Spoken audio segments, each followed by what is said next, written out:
cómo vienen las personas a Cristo y después crecen, analizando cada una de las 11 fases por las que todos hemos pasado alguna vez. La primera fase, donde la mayoría está, es la fase resistente, que representa al no nacido de nuevo. El no nacido de nuevo por lo general se siente autosatisfecho, es escéptico, resistente y espiritualmente apático, no quiere saber nada del Evangelio. De esa fase el no nacido de nuevo debe pasar a una fase receptiva, que es cuando el incrédulo empieza a abrir los ojos, que sucede cuando se da cuenta de una necesidad insatisfecha en su vida. De ahí pasan a la tercera fase, que es la fase buscadora, que es cuando empieza a acercarse. Y eso se manifiesta visiblemente en que busca respuestas a preguntas o soluciones a los problemas en la religión, filosofías, sectas, libros, etc. Empiezan a interesarse y van a una religión y a otra, prueban aquí y prueban allá. De la fase buscadora debemos procurar que pase a la fase de consideración, que es cuando se acerca más. Y aquí es cuando consideran las diferencias entre ellos y los de las otras religiones y sectas con los creyentes. Entonces está en posición para ser llevado a la fase comprensiva, que sucede cuando le han explicado el Evangelio. En esta fase es cuando aprende por qué y cómo volverse un cristiano. Entonces está apto para la fase lista, que pasa cuando lo han confrontado a tomar una decisión. Y entonces se prepara para creer y recibir a Cristo. Una vez que ha recibido a Cristo, entonces pasa a la fase 0, que espiritualmente lo convierte en un recién nacido en Cristo, lo cual se manifiesta cuando es bautizado e integrado a la familia de la iglesia, conforme los estudiamos en el nivel 1. Entonces debemos procurar a toda costa llevarlos a la fase de crecimiento, para que de recién nacidos pasen a ser niños en Cristo, lo cual se manifiesta cuando practica los hábitos del discipulado para el crecimiento espiritual, tal como lo estudiamos en el nivel 2.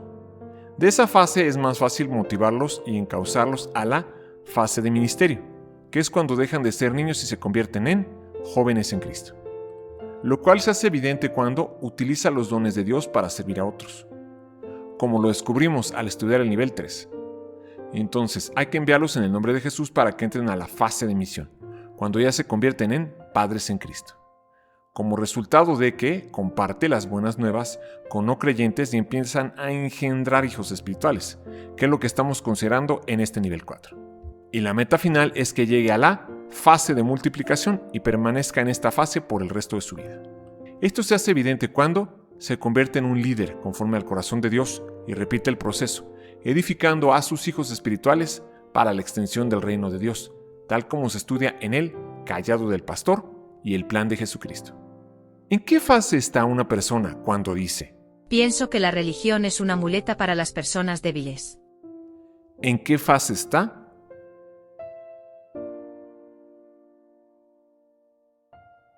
Esa persona está en la fase resistente. Por favor, muéstreme cómo puedo ser un buen cristiano.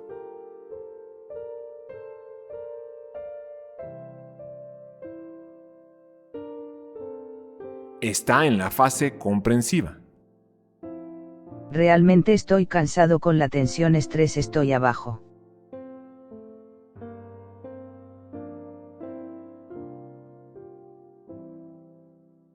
Está en la fase receptiva. Yo pienso que todos iremos al cielo.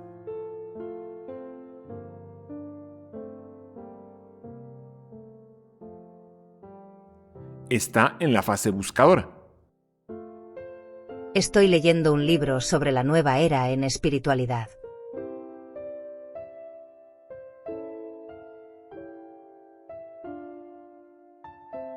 Está en la fase buscadora.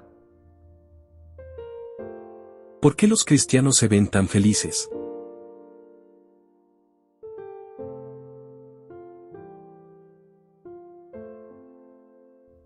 Está en la fase de consideración. Medita en su corazón en cada uno de los siguientes 5 pensamientos.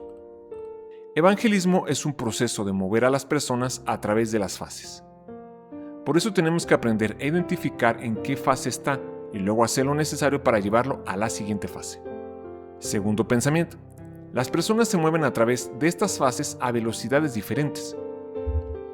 Hay quienes van de una fase resistente a una fase receptiva con un diálogo, pero hay quienes les toma mucho más tiempo o experiencias difíciles.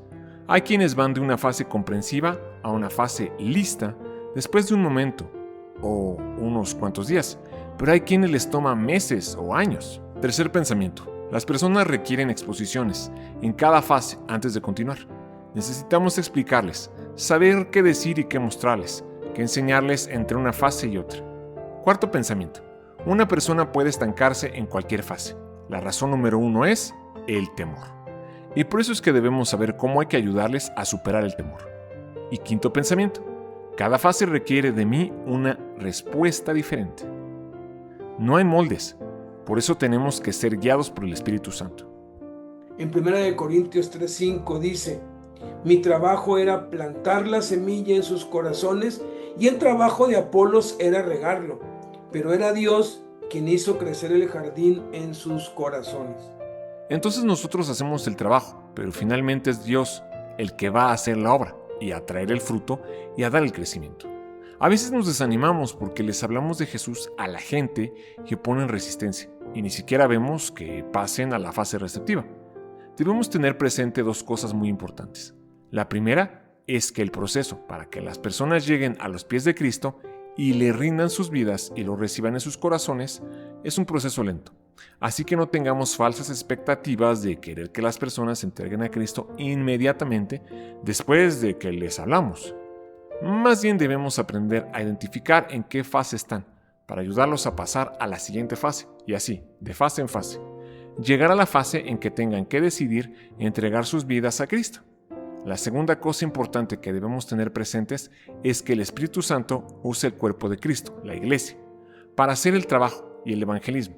Es un trabajo en equipo. Si le compartimos a alguien y nos rechazó, esa semilla que sembramos seguramente lo llevará a la siguiente fase, para que cuando otro le hable de Cristo, muestre algún interés y después le surja la curiosidad y el deseo por lo espiritual y empiece a buscar donde sea lo que su alma anhela y así vaya recorriendo una fase tras otra hasta llegar a ser hallado por Jesús. Sin embargo, si evangelizamos a alguien y en ese momento se entrega a Cristo con lágrimas y sinceramente, tengamos muy presente que hubo muchos que trabajaron y oraron para que ese momento pudiera llegar y nos tocó a nosotros cosechar. Jesús dijo que había un dicho que era verdadero. Uno es el que siembra y otro es el que cosecha. Yo los he enviado a cosechar lo que ustedes no labraron. Otros labraron y ustedes han entrado en sus labores.